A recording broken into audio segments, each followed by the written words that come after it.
कपड़े धोने वाली बहू। शादी के पहले से ही विभा को कपड़े धोने का बड़ा शौक था। कभी नल के नीचे तो कभी तालाब के पास। अरे मेरी नीली वाली लुंगी नहीं दिख रही है। विभा की अम्मा, कहाँ रखी है लुंगी? अरे वो तो विभा ने परसों ही धोकर रखी थी आपकी अलमारी में, देखो वहीं होगी। वो ना मैंने आज धो दी, मुझे लगा कि गंदी हो गई होगी।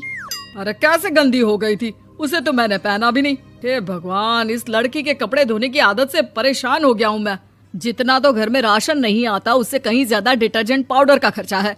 इसकी शादी करवा दो, शादी जाए अपने घर में ही करे काम, फिर चाहे घर के कपड़े धोने हो या पूरे गांव के। हाँ ठीक बोल रही हो, देखता हूँ मैं कोई लड़का। वो दिन भी आ जाता है जब विभा को देखने लड़के वाले आ जाते हैं। लड़की मुझे अच्छी लगी। होने वाली सास कहती है, बेटी अगर कुछ पूछना है तो पूछ लो। वैसे तो हमारी लड़की बहुत ही शर्मीली है, जो बोल दो वो मान लेती है, इसे क्या पूछना होगा। अरे कैसी बात कर रही हो माँ, मुझे इन लोगों के घर रहना है, सवाल तो कई है। हाँ हाँ बेटा, पूछ लो ना, क्या पूछना है। आप लोगों के घर कपड़े कौन धोता है? सास का मुंह बन जाता है। देखो, अगर तुम ये कहना चाहती हो कि तुम्हें कपड़े धोने नहीं आते तो सुन लो, कपड़े मैं ही धोती हूँ, लेकिन तुम्हारे आ जाने के बाद मैं रुमाल तक नहीं धोऊंगी। अरे चुप रहना भाग्यवान, बहू बेचारी घर आई नहीं, उसे डराना शुरू कर दिया। वो क्या है ना बिटिया, अभी तक तो ये कल्लू की माँ ही धोती थी, लेकिन अब तुम्हारे पापा तो दहेज में वॉशिंग मशीन देंगे ही।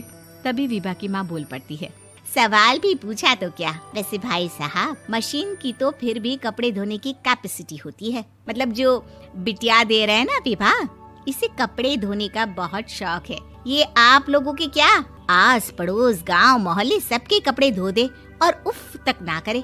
बाहर देखा नहीं आपने कितने कपड़े सूख रहे हैं, सब हमारी बिटिया ने ही तो धोए हैं। बस भी करो ना माँ, शर्म आ रही इतनी तारीफ सुनकर। और तो और एक दाग निकाल कर दिखाओ तो मान जाओ। हाँ अच्छा अच्छा, माफ करना बेटा, मैंने गलत समझा।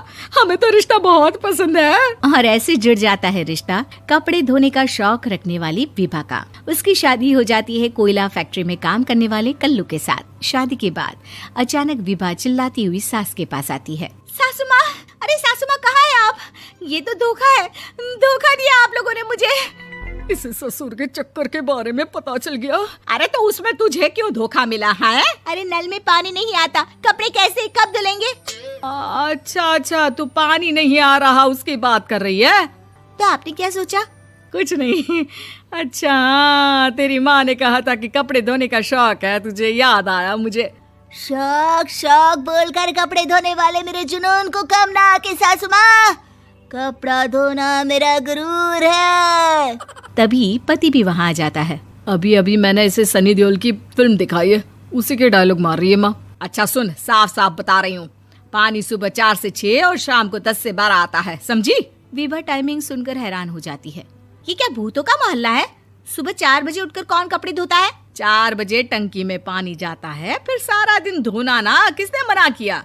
अरे कैसी बात कर रही हैं? 200 लीटर की टंकी में कितने कपड़े धो लूंगी मैं, सुबह ही उठ जाऊंगी मैं। अब क्या था, विभा सुबह 4 से लेकर रात के 12 बजे तक कपड़े ही धोती रहती। एक रोज सास पड़ोस से निकलकर कहीं जा रही होती है कि साथ वाली कहती है, हाँ कल्लू की माँ, जरा ये बताओ कि 2 साड़ी है, 2 ब्लाउज और एक पेटीकोट और एक नाड़े वाला लंबा कच्छा।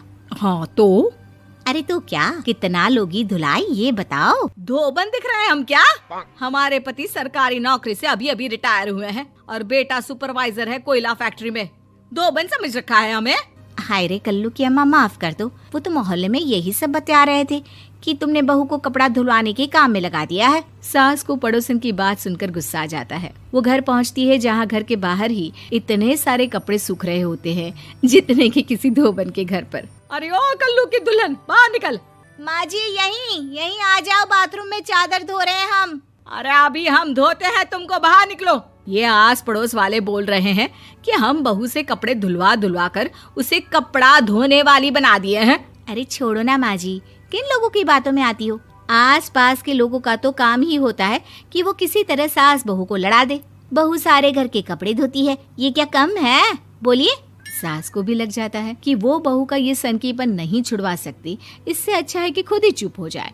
एक रोज सास और बहू मंदिर जाते हैं, जहाँ सास की साड़ी वहाँ खड़ी भीख मांगने वाली से मिलती है। माँ जी क्या बात है, आपकी साड़ी उस भिखारन से कितनी मिल रही है ना? हाँ हाँ देखो तो, दोनों की साड़ी मिल रही है। क्या बात है कल्लू की अम्मा, तुम खुद को तो अफसर की बीवी बताती हो और ऐसी सिंपल सी प्लेन साड़ी पहनकर घूमती हो। सिंपल और प्लेन नहीं है ये साड़ी। तो क्या सोने के धागे से फूल बने हैं?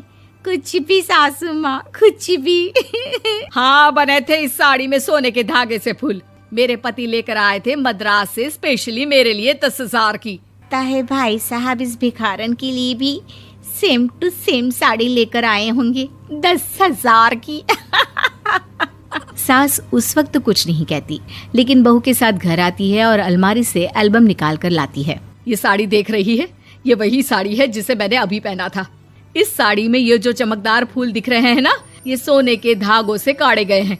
लेकिन तू लोकल वॉशिंग मशीन ब्रश से घिस घिस कर सारे फूलों को निकाल कर साड़ी प्लेन कर दी।